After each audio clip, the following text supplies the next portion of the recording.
Hello guys, welcome to our YouTube channel cinema critic. ఈ వీడియోలో మనం 23 తెలుగు మూవీ రివ్యూ చూద్దాం. ఇది ఒక సోషల్ డ్రామా ఫిలిం. దాన్ని డాక్యూ డ్రామా స్టైల్లో ప్రజెంట్ చేశారు. అండ్ ఈ మూవీని 1991, 1993 అండ్ 1997లో జరిగిన కొన్ని రియల్ లైఫ్ ఇన్సిడెంట్స్ని బేస్ చేసుకొని తీశారు.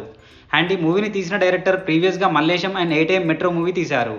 అండ్ ఈ మూవీలో లీడ్ రోల్స్లో యాక్ట్ చేసింది తేజ, తన్మయ్, తాగుబోతు రమేష్ అండ్ ఝాన్సీ గారు. అండ్ ఈ మూవీ May 16కి థియేటర్లో రిలీజ్ అయింది. అండ్ ఇప్పుడు 2 hours 13 minutes రన్ టైంతో అమెజాన్ ప్రైమ్లో స్ట్రీమింగ్ వచ్చింది. ఇక మూవీ చూశాక నాకైతే జస్ట్ పర్లేదు అనిపించింది గైస్. అసలు ఏం జరిగిందో చూపించాలి అని తీసుకున్న పాయింట్ బాగుంది. అండ్ దాన్ని రియలిస్టిక్ వేలో కూడా బాగానే చూపించారు. బట్ ఎగ్జిక్యూషన్కి వచ్చేసరికి మాత్రం అంత ఇంట్రెస్టింగ్ వేలో ప్రజెంట్ చేయలేదు. ఏదో జస్ట్ అలా వెళ్తూ ఉంటుంది అంతే.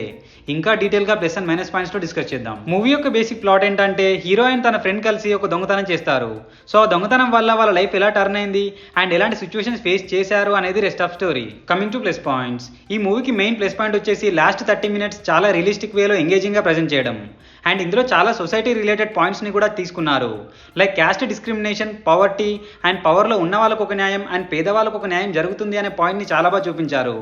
And other points like justice system, equality and social issues లాంటి పాయింట్స్ని కూడా చాలా బాగా డీల్ చేశారు. అండ్ లాస్ట్లో రియల్ లైఫ్ క్యారెక్టర్స్ కోసం ఇచ్చిన డీటెయిలింగ్ కూడా చాలా బాగుంది. అండ్ ఫైనలీ సినిమాటోగ్రఫీ కూడా డీసెంట్గా అనిపించింది. Minus points, first 40 minutes only love story మీద మాత్రమే ఫోకస్ చేశారు.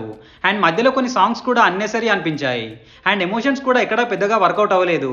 అండ్ మెయిన్లీ ఇయర్స్ చేంజ్ అవుతున్నా కూడా వాళ్ళ గెటప్ మాత్రం కొన్ని సీన్స్లో సేమ్ అలానే ఉంచేశారు. అండ్ కాస్ట్ కూడా కొంచెం తెలిసిన వాళ్ళని తీసుకుంటే బాగుండేది అనిపించింది.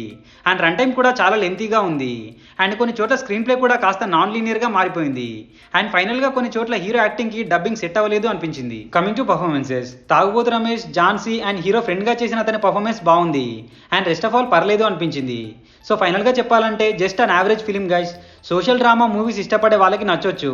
బట్ రెస్ట్ ఆఫ్ పీపుల్కి మాత్రం కాస్త స్లో అండ్ బోరింగ్గా ఉంటుంది. అండ్ 20 minutes దగ్గర వచ్చే ఒక సీన్ కాస్త ఇబ్బంది పెట్టొచ్చు.